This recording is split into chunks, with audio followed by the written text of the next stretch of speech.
On this episode of Biggest Guy Now, we currently discuss a recent Sacramento State player making his mark on the NFL. We also talk about Week 8, where we saw only 4 conference games inside the Big Sky. Then we jump to Week 9, where all the teams are back in action and destined for some good matchups. Before we start, I'd like to give a shout out to M&C Tires for sponsoring this podcast. Let's not waste any time and get right to it.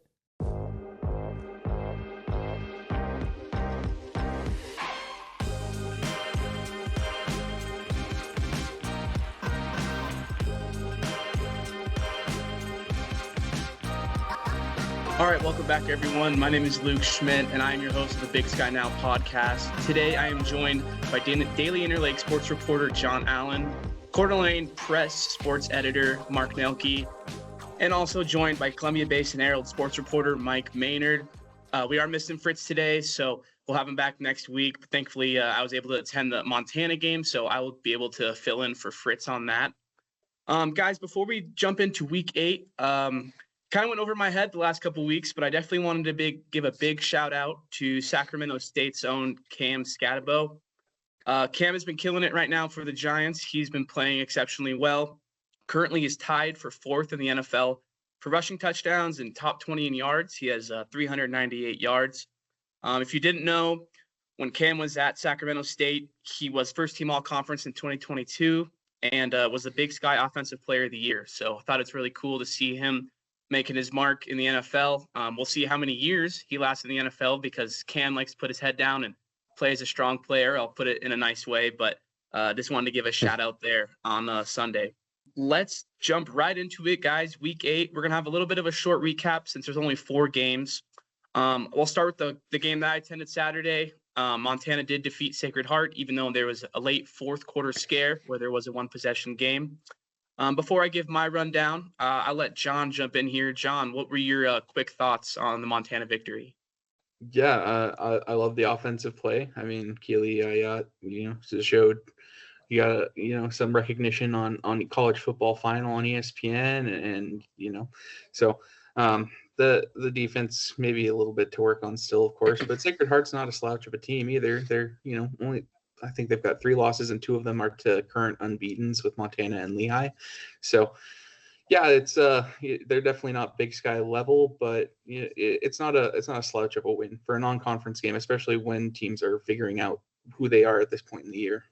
Yeah, absolutely. I was impressed with Sacred Heart. To be honest, Montana came out at the gate early, jumped to a 20-plus lead in the first quarter, and it was starting to look like maybe there's going to be some backups played, but got to give Sacred Heart a lot of respect. They kept their heads down, stayed in the game.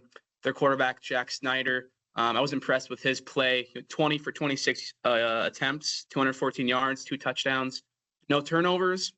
And Mitchell Summers, their running back, he was also impressive, had 87 yards and a touchdown. So definitely got to give the Pioneers some respect because personally, after the first quarter, I didn't know if it was going to be too close. But Ayat has a career day. 5 passing touchdowns, his most ever, more in the maroon and silver. And they did hold Eli Gilman to 63 yards. So I thought that was definitely a key of the game. If Sacred Heart was going to keep it close, they did shut down the rushing lanes. But Michael Wortham, the transfer from Eastern Washington, continues to save the day as he had 2 touchdowns, 132 yards. And overall, I thought it was another good victory for Montana. Getting it done, in a hard way. It's hard to win some games, maybe when the momentum's shifting, but in the end, they were able to take some deep shots and escape with the victory. Let's jump to the next game. I know we have 2 guys that are maybe one's excited to talk about, the other one's not, because I know Mark's the Idaho guy here. But let's start with you, Mike. Eagles get a huge win over Idaho. Idaho didn't have Joshua Wood again. But what did you take from this win? And they're starting 2-1 in the Big Sky for the Eagles. So I'm pretty impressed. Yeah, absolutely. I think the Eagles are definitely kind of capturing some momentum at the right time, early enough in league play, starting with that win over Portland State. And it looks like the defense really had a big day, getting some key stops throughout the game. And one thing that I was really impressed with is that the Eagles are starting to pass more. Nate Bell threw for 31 times, 18 for 31. That's about 58 completion percentage. Probably would like to see that a little bit higher, but nevertheless, for 77 yards, 2 touchdowns to 1 interception. Feels like there's a gradual improvement there. And if you pair that with how well their run game has been going, I think it makes the Eagles a dangerous team. And I won't quite call them a sleeper team just yet. But yes, 2-1 in the conference is a really good position to be in, and not one that maybe a couple weeks ago I was expecting them to be in. So I think it'll be important for them to kind of continue to ride this momentum and not allow that to be disrupted. But I think they also benefited from some of Idaho's struggles with the quarterback situation. And playing multiple quarterbacks throughout that game is it's a tough thing to manage on their end. So they may not win the conference. I'm still not sold on that at all, but I think they could definitely disrupt a lot of teams' seasons. Yeah, Eastern, it definitely isn't a team I think are to tread lightly after their recent play in the Big Sky. Mark, Idaho's 4th loss in a row. Like I said, Wood was out, so that's going to be a game changer. But as we discussed before the show, maybe their defense has taken a step back, even though they did have one returner from last year. What were your thoughts? Yeah, well, first of all, I was fortunate I got to cover the game. Cheney's actually closer to our office than Moscow is, if you can imagine that. So it's kind of an easy drive over there. First of all, I think everybody just kind of assumed Idaho would reload. They've done that the past couple of years, but with the graduation in the portal, they kind of got left a little young on defense. They only had one returning starter, and I think that's starting to show right now. Offensively, I mean, you don't miss guy. You don't realize sometimes how good your receivers are till you don't have them anymore. And 2 years ago, Idaho had Patton and Jermaine Jackson, and last year they had Jordan Dwyer and Mark Hamper. And not to knock these guys, but maybe they're not quite to that level yet. So getting open is a little bit harder, and that makes it a little tougher. Jack Wagner was a little more effective last year, maybe because of that. He could just kind of throw it up to Dwyer and Hamper, or throw bubble screens to Hamper, and he can make things happen. And it's a little harder for them to pass the ball this year. And then you throw in, Josh Wood not being able to play. I mean, that's probably why they brought him in, because they kind of needed somebody that could make plays with their feet as a quarterback as well as their arm. And then without him, they didn't really have either. They had Wagner's more of a pocket passer, and Eastern actually put some pretty good pressure on him. Rocco Koch's a runner mostly. He was like 0 for 6 passing. They finally put Nick Josephek in there, and he had some pretty good success passing, but they're also Eastern's up 2 scores, and so you know how they're playing defense on that, maybe being a little more prevent and stuff like that. But anyway, that's kind of I don't think people thought Idaho was just going to make the playoffs again, and now I think they might have to win out to make the playoffs, and even at that would put them 7-5 and 5-3. So they have no margin for error anymore. You're right, Mark. I think that they're going to have to win out, especially falling out of the top 25. It's going to be an uphill battle. But, as I would say, Joshua Wood is a quarterback that if he can get healthy, I could see it happening. But, yeah, right now the vibes for Moscow and the Vandals just aren't too great. And, got to give Eastern a shout out getting back, at the beginning of the season. Wasn't too sure if they'd maybe be at the bottom of the Big Sky, but they're 2-1 after 3 weeks. So got to give respect when it's due. Let's jump to the next game, guys. Came down to the wire. Northern Colorado decides to throw the ball on the 3-yard line when they only had 1 yard to go. John, I hopefully didn't give you any PTSD from the Super Bowl with the Seahawks, because I know you're a Seattle fan. What did you take in the decision right there? Yeah, the first thing that went through my head was Pete Carroll calling this game. As much as, you want to look at that last possession and see what they could do differently, especially on a 4th and 1. When the running game's been working on that drive, you have to look back at that game and you see 4 turnovers, 4 interceptions from Gibson early on in the game, and just mistakes that cost Northern Colorado earlier, that it shouldn't have come down to them needing, a review to go their way and a 4th and 1 to go their way down at the 3-yard line. So it's definitely, it hurts worse when you lose that way. Believe me, I've experienced it as a fan before, but when you look back and see all the mistakes that happened to the team early on, you kind of maybe take it with a grain of salt of that cost us the game, instead of, if you play better for the first quarter where you didn't score any points at all and found yourself trailing 10-0, Northern Colorado maybe is in a better position. So as for the other side, Sacramento State, like Mike said last week, run the dang ball. They had 323 yards on the ground, only 111 through the air from what I saw. So I think they've figured out what their offensive identity is, and we'll see how they can keep that going as they move into next week with Montana.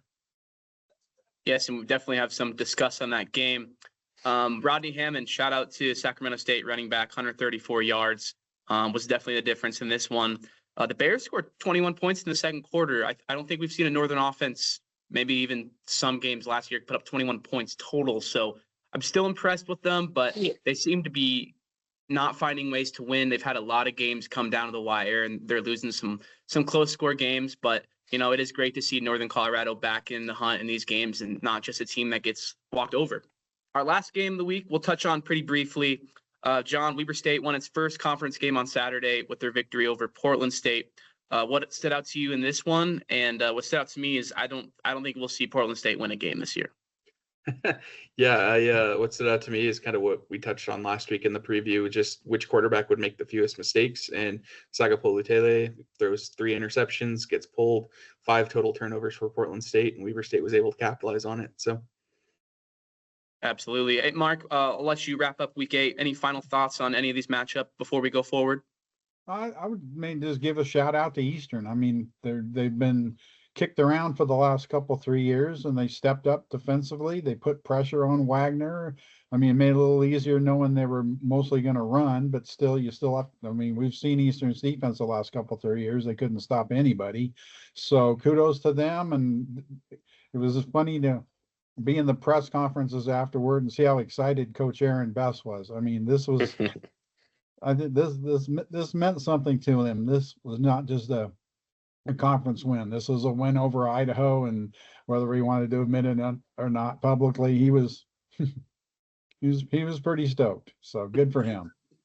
Good for Coach. And yeah, shout out to the Eagles. They get a gold star this week from me. I think they're a team that, like I said earlier, not a lot of teams definitely want to go on that red turf and play, and they're not someone that's gonna be walked over. But we'll see if they can keep it up. Currently 2-1 in the Big Sky. Okay, we're going to jump right into week 9. All the teams are back in action this Saturday after multiple bye weeks. Let's start with our game Friday night. Already some smack talk coming around from Sacramento State. If you didn't see, their president made some comments calling the Montana Pandas are coming to town, and basically did some disrespectful commentary up in the booth. And Coach Howe called him a clown today in the press conference. So there's already going to be some chippiness to this one Friday. John, what were your thoughts on those comments, and give me what you think about this matchup? Yeah, I mean, it's bold for certain. Sacramento State's not having the best season, so maybe trying to light a little fire under the team. I don't know how much you want that outside of your coaching staff, trying to light a fire under the players, but he's not been short of words in the past. We've seen it. He's constantly been talking with the FBS move, so it doesn't surprise me too much. I do think it gives Montana a little more ammunition, as if they needed any more for a national TV game on a Friday night. So it's going to be one, though, for Montana where they have to figure out who they really are.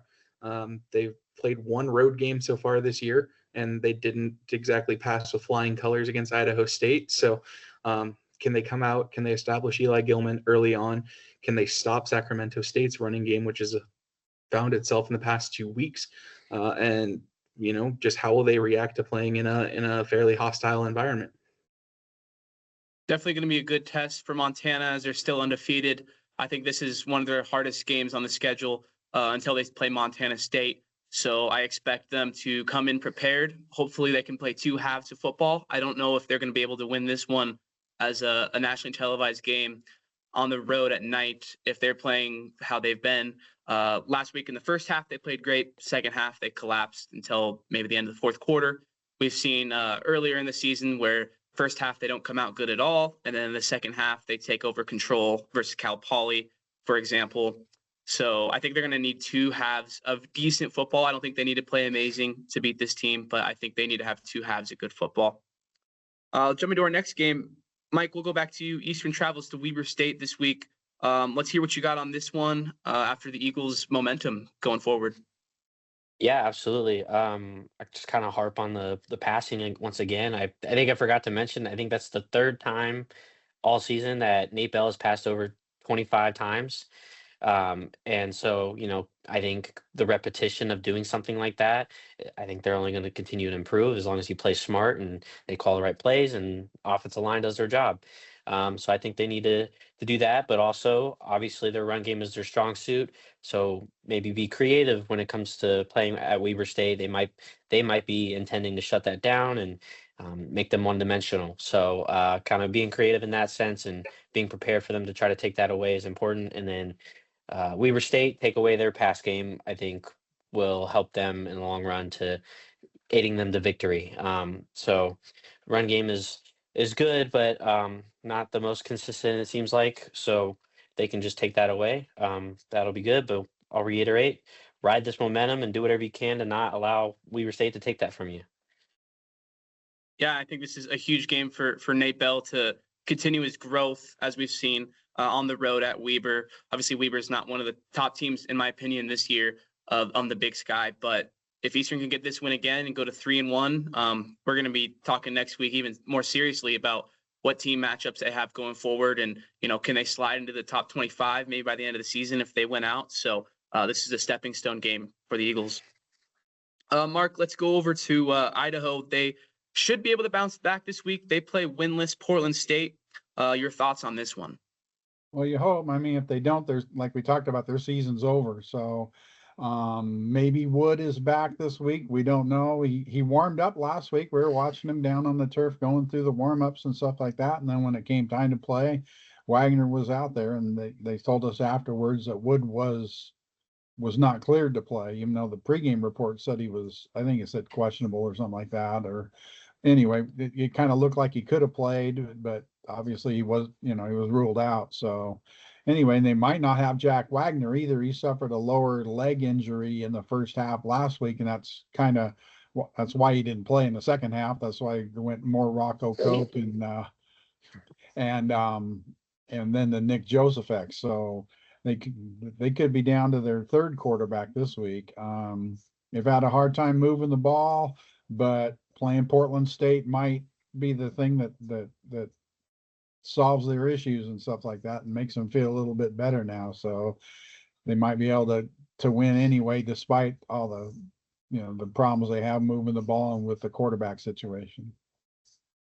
Yeah, and for the Vandals, this might be a perfect week to get faced against Portland State. It looks like they need to get healthy, find the momentum again to get back in the 25, win out potentially so they can get back in the playoffs.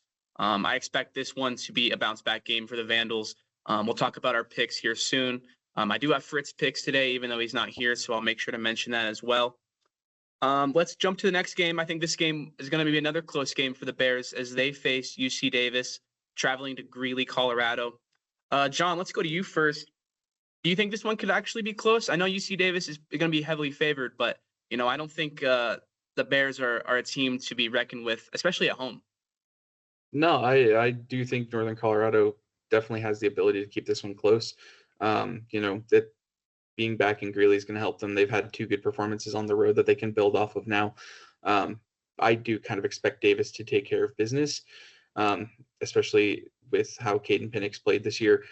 Pass-heavy teams have kind of been Northern Colorado's weakness. When you look at games that they've lost, they've given up a large number of passing yards, whereas in games where they've given up maybe some more rushing yards, like last weekend against South Dakota, they've held in strong.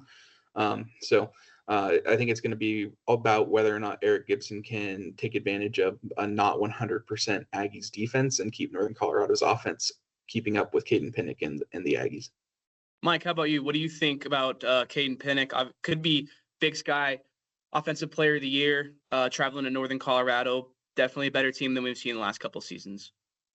Yeah, he's playing really well. That was something I was looking at earlier, but also at the same time, their run game is also working really well. They have a really nice balanced offense with his ability to pass like that, and then two running backs averaging over 7 yards a carry. I mean, they're going to be really hard to stop. And so I lean towards UC Davis on this one for sure, but they have shown even in their wins that teams can score on them. I mean, they're winning. They Southern Utah put 34 on them, even though they won. Cal Poly 27.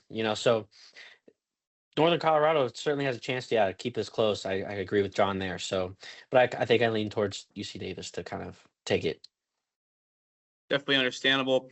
Want to also give a shout out to Northern Colorado's quarterback Eric Gibson Jr. Currently has 1,700 passing yards, 65% completion rate. He's thrown for, I think he had one game that he's thrown less than 320 yards, and that's just not something we haven't seen. So, I think if it gets into a shootout, Northern Colorado most likely will lose to Pinnock, but I still think they have a weapon or two that can keep this game close. Let's jump to two teams that had a bye last week. Northern Arizona traveling to Idaho State. Mark, where you stand on this matchup? I'd give Idaho State a slight edge, mostly because they're playing at home. Either way, it should be a terrific quarterback matchup with Ty Pennington of Northern Arizona and Jordan Cook of Idaho State.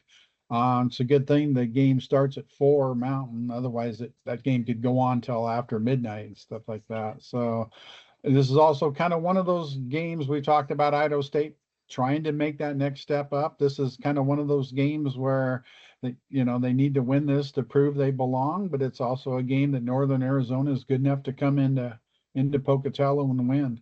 But Northern Arizona's coming off a bye too, so we'll see have the rest versus rust argument there. So should be an interesting one in Pokey. It should be an interesting one. I could see this one being the closest game of the week potentially. Anything can happen in Pokey. We've talked about it since the start of this podcast this year, and Northern Arizona hasn't lived up to the expectations that I've thought they would this year. Obviously, they still have a chance to turn their season around and get higher in the standings in the Big Sky, but traveling to Idaho State isn't easy, and this one might be a tough one for the Lumberjacks. I'm excited to kind of pay attention to this matchup. We got our last game. I'm going to let John talk about this one. The Bobcats travel down to Cal Poly this week. John, the floor is yours. Yeah, well, Cal Poly's definitely been on the rise this year. We saw they came out in the first half defensively against Montana and held them scoreless. So, the quarterback position's kind of been not a revolving door, but they've had a couple of guys who've gone in and out there with injuries and whatnot. So they're definitely a solid team. They're on the rise from what they have been the past couple of years. But Montana State at this point is playing like the conference champion we kind of expected them to be at the beginning of the season.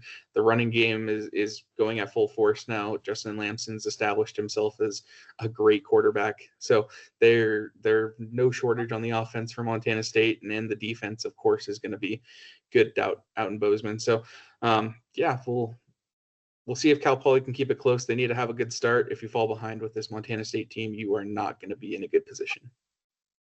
Definitely not the way Montana State's been looking each week, getting better. Lamson being able to be more efficient. Adam Jones being able to run through the trenches. If they're able to milk the time, get up a couple scores, I think this one could be ugly. But like you said, if Cal Poly can come out quick, I don't know which quarterback we'll see, if it's Bo Kelly or not. They're going to have to come out ready out of the gate, and thankfully they are at home. So, that really could happen. Let's get to our picks, guys, of the week. I'll start with you, John. You're still our leader. Just want to say that, but you came down to earth just a little bit. 1 for 4 last week. But you're still winning. You got 1 game over Fritz. You are 54 out of 62. Let's hear what picks you have. Yeah, I'm glad a lot of teams were on buys last week because I couldn't do quite, as bad as it could have been. But we'll see how bad it goes this week now.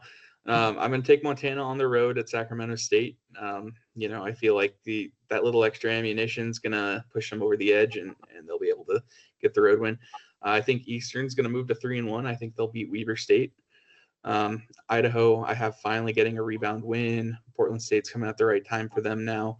I'm going to pick UC Davis on the road. I do think that Caden Pinnock will lead them in Greeley. I've got NAU winning in a shootout over Idaho State. This one's kind of 50-50, like you guys mentioned earlier. But I definitely could see this one being a very high scoring affair with the offenses. And then I've got the Bobcats. Obviously, Fritz isn't here today, but he did send me his picks. He's one game back of John, 53 out of 62. So we're getting real tight here at the top. As long as we'll talk about it soon, Mark is as well joining them. He's got Montana over Sac State. Fritz has UC Davis to win on the road over Northern Colorado. He has Weber State beating Eastern Washington, which is surprising to me, but Fritz is up higher than I am for a reason. Idaho to defeat Portland State. And Fritz's Bengals, he told me that in the text to make sure I knew that it's his Bengals to take down Northern Arizona. And finally, he has the Bobcats over Cal Poly. Okay, Mark, right now you are creeping up on these guys. Let's see, 50 out of 62. So only a few games back from the lead. The floor is yours. Yeah, the Idaho Eastern game didn't help me. So, but obviously the other ones did. Well, there's some tough ones this week. I mean, I went back and forth on Montana, Sac State. I thought, okay, Sac State is home. Chance for the future FBS power to win on national television. But I'm kind of like what John said. Their guy lapping his gums and stuff like that might have fired Montana up more than it did Sac State. So I'll take Montana in that one. I was gonna take Weber to beat Eastern, but I'm gonna go with the Eags to go into Ogden and pull that one out. I was impressed with Eastern. They I mean, Bell threw a lot, but a lot of his throws were about from me to you. You know, they were just little bubble screens, little short outs and stuff like that. And then he threw a couple deep, and it's weird how he was able to run so well. It's almost like it was they were designed runs where he looked like he was going back to pass and just kind of waited for everybody to spread out, and then he just kind of jitterbugged up the middle and into some big gains. So he had over 100 yards on the ground. So I'm gonna go with the Eags. I know that pick went really well the last time I picked them in Bozeman, and so they owe me one. So I'm gonna go with Idaho to beat Portland State. It might be a single digit game, might be 9-6 or something like that. But I think the Vandals will find a way. I'm gonna take Fritz's Idaho State Bengals to win a shootout over Northern Arizona, and then I'm going to take I'm not going to take Cal Poly. I'm going to take Montana State to win fairly handily at Cal Poly. Keeping us on the edge of our seats, Mark. We love it. Mike, you did the best this week, so I have to give you your props. You are now ahead of me. I've officially entered last place, unfortunately for myself, but congratulations to you. You're no longer at the bottom with me. Hopefully I can get back here soon now that we have a lot less buys. Let's hear what you got. Yeah, I think I'd like to mention with Sacramento State, this one's kind of a tougher decision for me. They are 4-1 in the last 5 games, so this team is hot, and so it doesn't surprise me they're talking a little smack. But that's the kind of comments, if they go in and lose, they're going to look really dumb. But I do think I have Montana winning in a close one. They've just been the more impressive team all year long, even with whatever their flaws may be. I think this team's going to come out in a close one, even on the road. Then I got UC Davis over Northern Colorado. I'm going to pick Eastern Washington to stay hot and get another win. I'm going to go Idaho over Portland State. I could see the Vikings maybe giving them a little bit of a scare, but I think Idaho will pull it out. Northern Arizona over Fritz's Bengals. And then Montana State over Cal Poly. Perfect. I will get my picks in here. Friday night, I'm going to take the Montana Pandas to defeat NIL Superhouse Sacramento State. I like Eastern Washington, just like you guys, to find a way to win over Weber. I'm going to go with UC Davis in my pick over Northern Colorado. That one I actually did think about taking Northern on the upset, but I'm in last place. I got to go with the percentages here, trying to get my way back. I do see Idaho picking up its first conference win this week versus Portland State. I'm going to take Fritz's Bengals as well. Anything can happen in Pocatello. I think anything happens, and Northern Arizona is defeated. And lastly, give me the Bobcats to defeat Cal Poly. Nothing I could find for me to take Cal Poly seriously to beat them in this game. You know, anything can happen on any given Saturday, but give me the Cats. that is going to do it for this episode of Big Sky Now. I just want to thank my panel for joining me here on this Monday. Look forward to speaking with you guys next week. If you have any comments, please drop them below. Would love to discuss it on the podcast. Like, subscribe, share the video with your friends, family. We'd love to engage. But for now, have a great rest of your day, and we will see you next week. M&C Tire in Kalispell has been locally owned since 1979. From urban avenues to untamed trails, M&C Tire will help you conquer any terrain. Unleash the power within your ride. Stop into M&C Tire at 1271 North Meridian Road in Kalispell or mnctire.com. M&C Tire, wherever you go, we've got you covered.